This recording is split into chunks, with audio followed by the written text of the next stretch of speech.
Don't do it. Put your phone down. Stop writing that text. Don't even think about calling her. And for the love of God, do not go check her Instagram.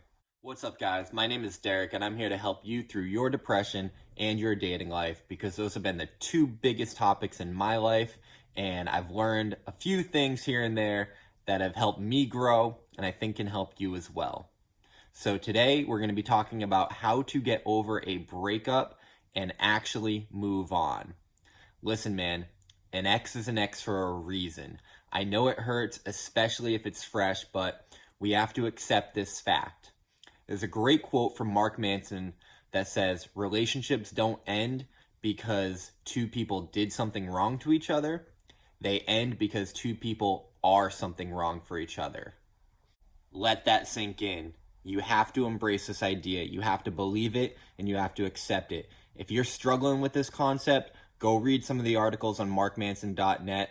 He puts out some of the best articles on relationships and why we do what we do and feel what we feel and how to change and grow and become better.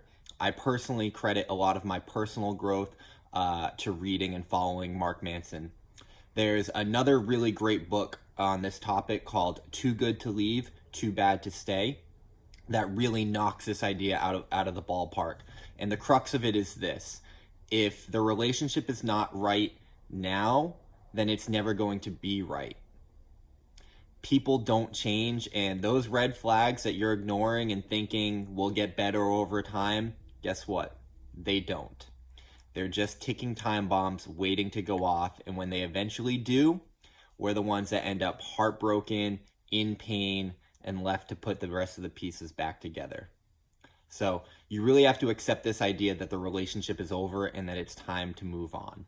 Now, there are a lot of emotions when you go through a breakup, especially if you're the one that got broken up with. It can be painful, confusing, disorienting. When you're in a relationship with someone, your lives become intertwined and your identity gets wrapped up in that person. And so when you lose that, it can come as quite a shock to your entire world, and everything feels like it's coming to an end. Oftentimes, it's one of the most difficult things that you will experience in life until you grow and mature and learn how to deal with it. I'm 30 years old and I've been in 6 serious relationships, and each one was a painful separation. But each time I got better at it. I was better in the relationship and I was better at the breakup because I had been through it and was growing as a person.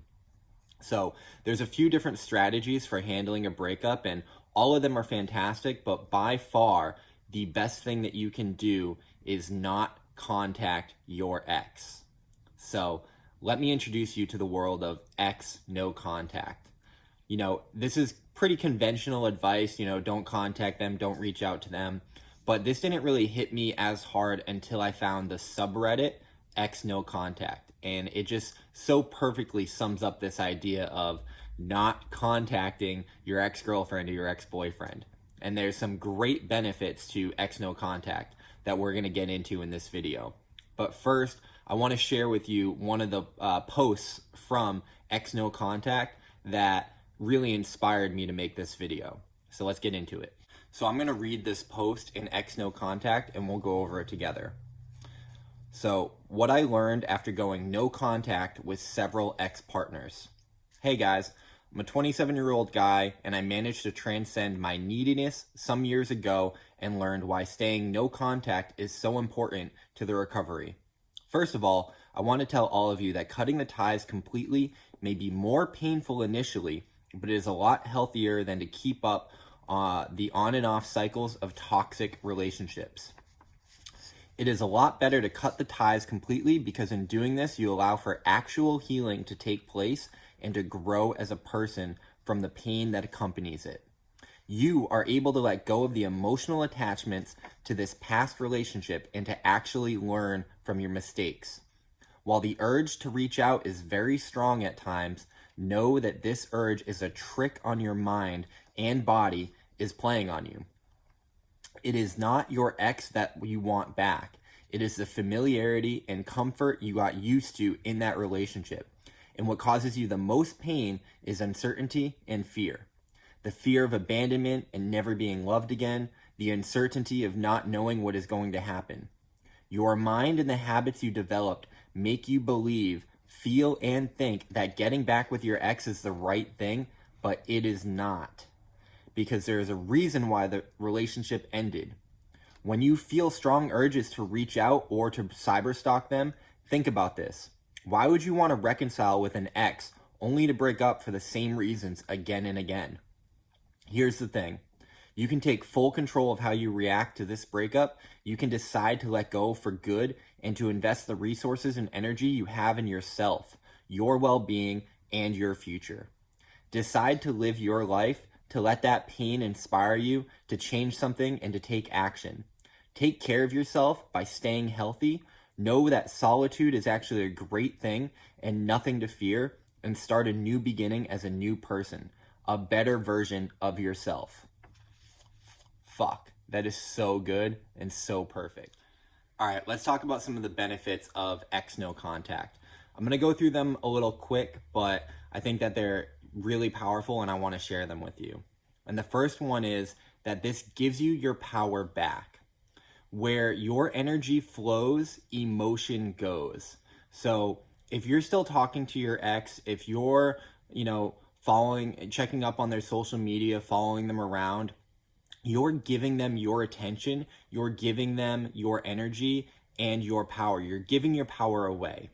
Stop that. Take your power back, focus on yourself, and put that energy into yourself. Don't give it away to someone who has already said that they don't want to be with you, or you've already decided that the relationship isn't going to work and you separated. The second benefit to X No Contact is that this avoids this needy and weak behavior of reaching out to them and trying to get them back, or coming up on their social media and checking their stories on Instagram and whatnot. That's only going to push them away more, and that's going to cause you pain and embarrassment by being needy and being weak, because it's ultimately going to be unsuccessful. What you need is the third benefit, which is the space and time to heal your heartbreak. And not contacting your ex creates that space and gives you that time. So that's the third benefit. Relationships are like drugs. You have this chemical attraction to this person and this physiological attachment to this person. So cutting it off and the end of a relationship is really difficult and painful, and it's hard to do. And you need the time and the space to heal. You might need the time to reflect and think back on the relationship, think back on some of the things that you could have done better, or how your partner, had certain traits that you didn't like. And these are the things that made you incompatible. So it's good to learn from your past relationship and identify those incompatibilities, so that you can also find the things that you want to look for in your new relationship and things that you can work on for yourself. Again, you have to heal your heartbreak. So if you're in pain, you need time to reflect and overcome this pain and sadness that you're dealing with. And the only thing that's going to help is that time. So, journal, talk to friends, cry if you need to. Give yourself that space and time.